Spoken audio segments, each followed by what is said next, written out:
السلام عليكم، اهلا وسهلا بيكم من قناة كرافت سونج هوايتي. النهاردة هعمل تكملة للفستان اللي فات، ونشرح طريقة عمل الجزء التاني منه، او اللي هو الجيب بتاعة الفستان، او ما يعرف بالتنورة بتاعة الفستان، او الجونيلا. كلها مسميات للجزء الاسفل من الفستان اللي هو الجزء التاني اللي تحت ده، بس بطريقة الكلوش. لان جاني سؤال ان ده كلوش. هو صح مظبوط ان ده كلوش، بس انا ما قدمته المرة اللي فاتت، قدمته بطريقة بسيطة للي عايز يوفر قماش، وبالنسبة لأي حد مبتدئ يقدر يعمله، لأن لاحظت إن كتير اللي لسه بيبدأوا في الخياطة ما بيعرفوش يظبطوا الكلوش قوي. بس تعالوا النهاردة نقدم طريقة الكلوش ازاي نعملها بالنسبة لفستان زي ده، بس عشان نبقى عارفين ان الكلوش هياخد مننا قماش اكتر من لو عملنا الموديل بالطريقة العادية او بالكشكشة العادية. الفت النظر برضو عشان توصلي الكشكشة كتير، على الاقل تعملي الكشكشة دي 3 مرات قد الوسط. عايزة بقى توفري في القماش وتعملي حاجة اقل من كده، اقل حاجة مرتين بس تعملي كشكشة وفيرة، تبقى 3، وممكن توصليها ل4 كمان. خلاص كده. الوسع زي ما انت عايزة، زي ما قلت طالما انت بتخيطي تقدري تعملي اي حاجة. المهم احنا عايزين نعمل ده كلوش. فهنقول مثلا لو عندنا دوران الوسط هنا 80 سنتي الدوران، احنا عادة بنقسم الكلوش على 4. صحيح، قبل ما ابدأ في شرح الكلوش، الفستان ده برضو ممكن يتعمل واسع بطريقة القصات. الجيب القصات ان احنا بنعمل قصات، مثلا 6 قصات او 8 قصات، وبندي الوسع على تحت. هوريها لكم في فيديو تاني عشان ما نتلخبطش. خلينا النهارده في الكلوش. انا عايزه وسط مثلا 80 سنتي، فاحنا عندنا ال80 على 4 بتدينا 20، صح؟ فاحنا عاده بناخد، فاكرين ان احنا كنا بنيجي عند الكورنر ده كده وبنقيس 20 سنتي بالشكل ده، صح؟ 20 سنتي كده عشان ناخد اللي هي الدخلة بتاعة الكلوش. بس طبعا قبل ما بنحط ال20 سنتي هنا بنعرف القماش ده، يعني الجزئية دي من القماش المفروض ان احنا هنتعامل معاها كم مرة. يعني بمعنى اصح، لو القماش ده كده 50 سنتي وكده 50، لو انا عايزة كلوش بسيط، ممكن اخد الجزئية دي لوحدها واروح مطبقاها كذا مرة على 4 مرات، وتبقى هي دي الكلوش اللي بيلف حوالين الجسم كله، بس هيبقى كلوش نازل مش على واسع، هيبقى كلوش بسيط قوي. لو انا عايزاه كلوش اوسع شوية، ممكن اخد نفس القماش ده واتنيه كده على مرتين، واروح واخده برضو ال20 سنتي من هنا كده، من هنا. بس في الحالة دي لازم قماشة تانية قدام دي كمان عشان تديني وسع اكتر.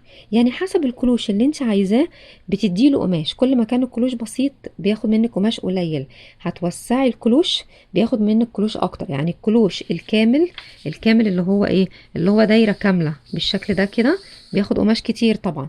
لكن الكلوش اللي هو الصغير، اللي هو في النهاية بيبقى شكله بالشكل ده كده، حاجة بسيطة قوي كده، بياخد قماش بسيط.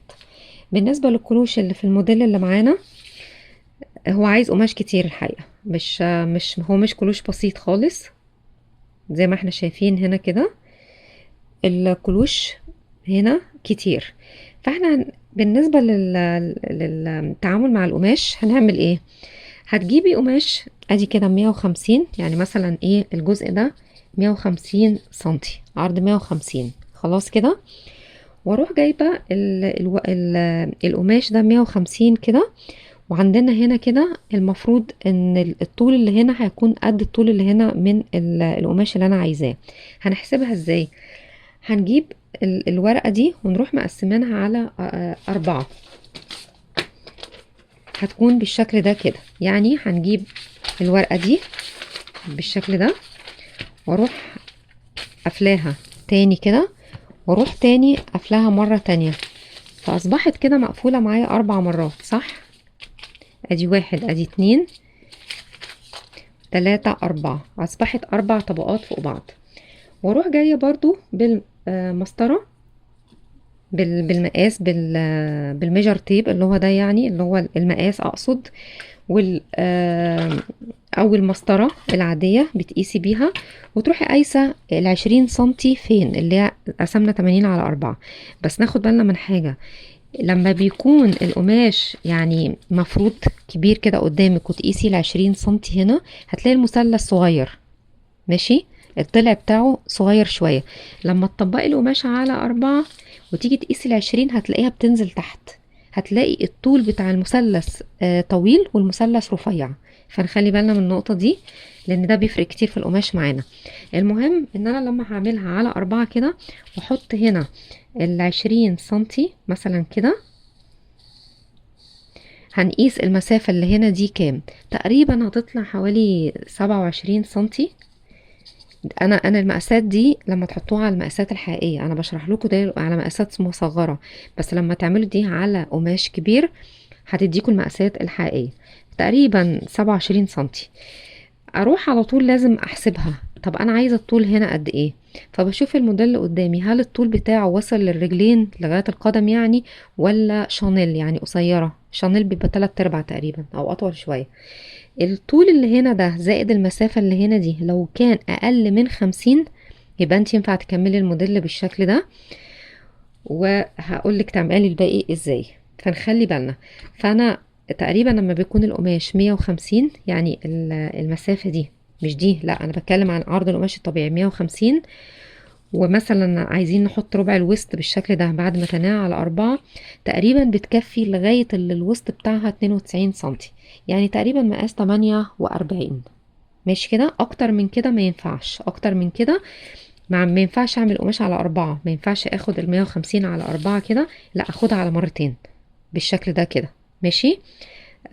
واروح قايسه هنا المسافه، واجيب يعني ليها حسبه تانية، واجيب قماشه تانية زيها، يعني هي ليها حسبه تانية هتاخد قماش اكتر معايا. خلاص. الطريقه دي للي عايز، اللي وسطها لغايه 92 سنتي بس، لغايه اكس، يعني تقريبا اللي هي مقاس 48، يعني اللي هو تقريبا اكس لارج. خلاص كده. وبعدين اروح واخده، خلاص بقى انا خدت الكلوش بتاعي كده، واروح عامله الدايره بتاعته، اروح واخده كده الدايره بتاعته بالشكل ده كده، واروح قايسه بقى الطول اللي انا عايزاه ده. يعني مثلا في الجيب اللي قدامي، يعني ممكن نقول مثلا في حدود 85 سنتي، وابدا ان انا بقى الف اللي هي المزوره دي نفسها من اول فوق كده، والف بيها الف بيها الف بيها لغايه ما بعمل الكلوش الكامل ده. يعني مثلا لو انا هو الكلوش لغايه هنا كده، اروح مثلا واخداه ده كده، باخد العلامه. طبعا على القماش كبير يعني بيبقى بالمزوره احسن، مش بايديا، انا بايديا علشان المسافه اللي هي دي صغيره، فبقدر اتحكم فيها بالايد. واروح قصه كده، بسيب طبعا من فوق 2 سنتي علشان الخياطة، واجي من تحت كده واسيب 2 سنتي من تحت. انا دايما بقول 5 علشان اللي لسه بادئ في الاول ما يتلخبطش او يعمل غلطات، لكن لو انتي خبرة وفاهمة انتي بتعملي ايه، خلاص ادي المقاس المظبوط. مش كده؟ تعالوا نفرد القماشة دي. ادي شكل الكلوش بعد ما عملته. خلاص كده اصبح الدوران ده كده 80 سنتي. هروح على طول جايبة واحدة تانية زيها، اللي هي الجزء التاني ده من القماش كده، واروح قصة برضو نفس القصة بنفس الطريقة بالشكل ده، واروح عاملة نفس الدوران. انا بحدد بس بالقلم عشان نفهم القصة دي ماشية ازاي، لكن انتي في الاصل هتقصي عليها. ده كده هيبقى شكل القماش بعد ما قصينا الاتنين زي بعض. هيبقى عندي كده الكلوش، طبقتين من القماش بنفس المقاس، وادي كده دوران الوسط الخلفي 80 والامامي 80، يعني اصبح كله كده الدوران ده كده كام؟ 160 سنتي. فلما تيجي تعمليهم الاتنين كشكشة، تعملي كشكشة كده، هتديكي كشكشة طبعا كويسة، في نفس الوقت نزلت على واسع. بس زي ما بأكد عليكم، ده بياخد قماش، الكلوش بياخد قماش، عشان تبقوا فاهمين. بس بتخيطي الجزء ده من هنا، وبتخيطي كده من هنا، بتكوني محضرة الجزء العلوي بتاع الفستان بتاعك.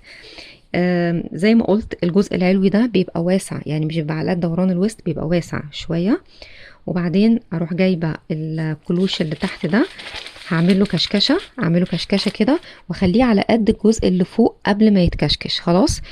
بعد ما بخيطهم الاتنين مع بعض، اروح جايبة الاستك، واروح حاطه استك من الداخل. بعد ما بوصلهم بالخياطة، اروح حاطه استك من الداخل، وابدأ اعمل بقى بالظبط الاستك على قد الوسط اللي عندي. وبكده عملنا الكلوش زي ما احنا شايفين. طب تعالوا ازاي نحسب القماش للكلوش لأي مقاس وسط وطول. يعني هقول مثلا لو عندنا هنا، ادي مثلا القماش وانتي بتشتريه من المحل، بيبقى ده مثلا عرض القماش 150 سنتي، ده العرض، وده بقى طول القماش. فانت عايزه تعرفي هتشتري قد ايه بالظبط من طول القماش. ال 150 دي ثابته على الكل، لكن طول القماش قد ايه انت ما تعرفيش. فاحنا هنقول ان انت مثلا يعني لو جبتي حتى ورقه كبيره في البيت خلاص، وتنيتيها كده من الحرف كده من هنا، يعني تخيلي ان قدامك حاجه طولها 150 ورقه، وتنيها كده، وتنيها مرة كمان زي الطريقة اللي احنا مثلا شرحناها. وخدي المقاس هنا الربع بتاعك قد ايه، وضيفي الجزئية دي، شوفي المثلث قد ايه الضلع بتاعه، واجمعي عليه طول الكلوش اللي انت عايزاه. المسافة دي يعني ولنفرض مثلا ان هي طلعت كلها على بعض يعني متر وعشرة سنتي، يبقى انت هنا هتاخدي من 150 دي متر وعشرة سنتي بس، وبقية القماش هيفضل عندك. بقية القماش ده يعني ممكن تعملي بيه اللي هيفضل هنا الحزام، اي حاجة. بس انت عايزة في الاصل 110 سنتي او 115 عشان الخياطات يعني. فمعنى كده ده عرض القماش، ما تقدريش تعملي فيه حاجة، فبتتحكمي في طول القماش. يعني معنى كده انت لما بتاخدي القماش كده، انت عايزة من طول القماش نفسه 115، ماشي. بس ال 115 دي هتديكي جزء واحد بس من الكلوش. لما تيجي تاخديه على القماش الطبيعي هيبقى الجزئية دي بس. عشان نعمل الجزئية دي كمان يبقى عندك اتنين، وهنا مثلا اللي انت عايزاه 115 او 120، هتروحي واخدة كده ادي الطول ده مرتين كده لغاية هنا. مثلا 120 انت عايزة مثلا، وادي 120 كمان. يبقى انت لما تروحي تشتري انت عايزه مترين واربعين، هتروحي هتقولي له انا عايزه مترين ونص. يبقى معنى كده انت عايزه بالظبط مترين ونص عشان تعملي كلوش بالشكل ده. بس خلي بالك ده بس علشان ال الكلوش بتاع الفستان، مش الفستان كله.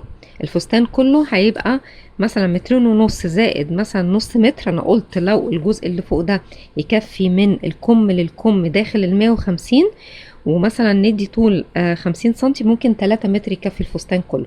وزنك اكبر من كده يعني مسافات ازيد من كده شوية، ممكن يبقى القماش بيزيد عن كده، ماشي كده. فاحنا بنحسب جزئية جزئية. يبقى عندي كده كده طريقة حساب القماش.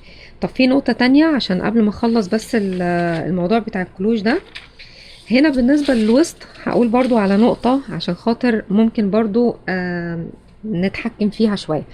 انا هنا قلت الوسط هنا مرتين، يعني الوسط لو زي ما قلت 80 سنتي، الوسط 80 سنتي، فقلت ال80 سنتي دي هنعملها على 4 صح.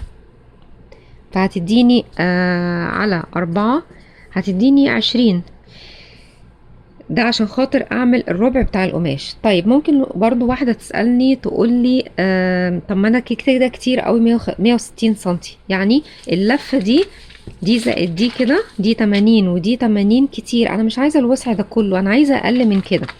لو تفتكروا كنت قبل كده قلت لكم لما نيجي نعمل كشكاشة هنا، بدل ال 80 سنتي دي،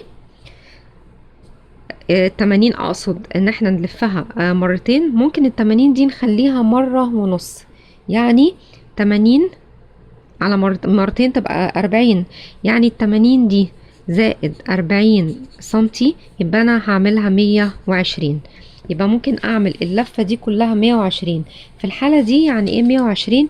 يعني هيبقى 60 سنتي امام و60 سنتي للخلف. 60 امام يعني دي امام، ودي 60 سنتي للخلف، يبقى عندي اتنين.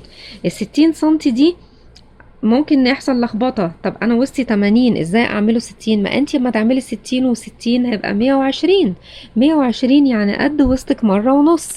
يبقى انتي هتعملي الكلوش الواحد اكنه لواحدة وسطها 60 سنتي، يعني هتاخدي ال60 سنتي على 4، هيبقى 15 سنتي قاعدة المثلث مش 20. بكده ممكن نتحكم في الكلوش. يعني مثلا وسطك يبقى في الاصل مثلا كبير دوران، لكن انا ممكن اقلله اعمله مرة ونص، وعشان خاطر الكلوش بينزل من فوق على تحت بوسع، هي ايه، هيديني وسع كتير من تحت، او هيديني نفس الوسع المطلوب بس مع وسط قليل وكشكشة اقل شوية. الخياطة جميلة جدا، ان هي لو دخلتي فيها مسألة التفكير وان انتي تعرفي تحسبيه صح، هتطلعي حاجات جميلة جدا. لذلك انا دايما بنصح ان انتوا تتعلموا عن طريق الحسابات المظبوطة، عن طريق الباترون كده تتعلمي صح. اما ان انتي يعني معلش يعني ان انتي تتعلمي بالصوابع او بالشبر، ده مش شغل، يعني مش شغل تعملي بيه بيزنس من اساسه. انتي عايزة تعملي تبقي صاحبة شغل او تخيطي، لازم تبقى حساباتك قايمة على ارقام فعلية. لكن انا عشان اعلمك ان انتي بالاصابع او بالشبر، يبقى اخرها هتخيطي لنفسك بس او لولادك.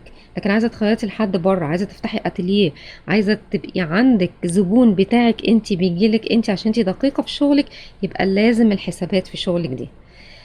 بس حبيت ان انا اقول النقطه دي.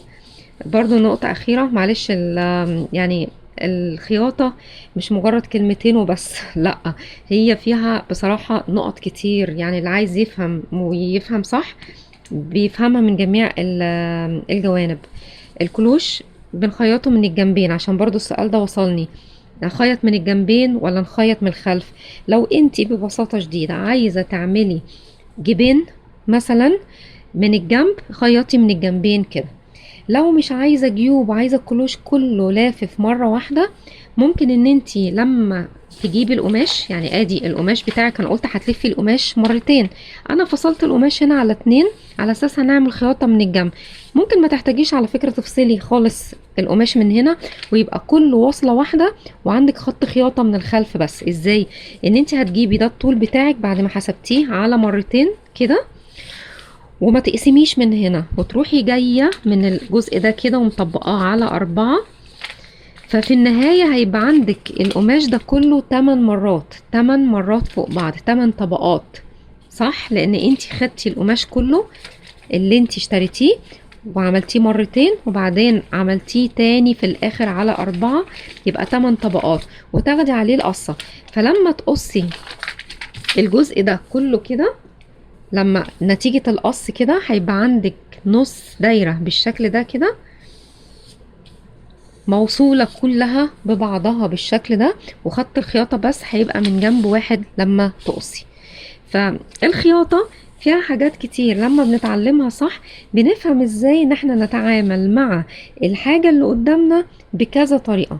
يعني ممكن يبقى فيه كذا مشكلة هنعرف نحلها ازاي، بس ان احنا نفكر بطريقة صح. بس هي دي النصيحة اللي كنت عايزة اقولها. وان شاء الله مع الفيديو الجاي احاول، يعني الفيديو الجاي او اللي بعديه اقدم لكم طريقة الفستان واسع بطريقة الجيب القصات. والسلام عليكم.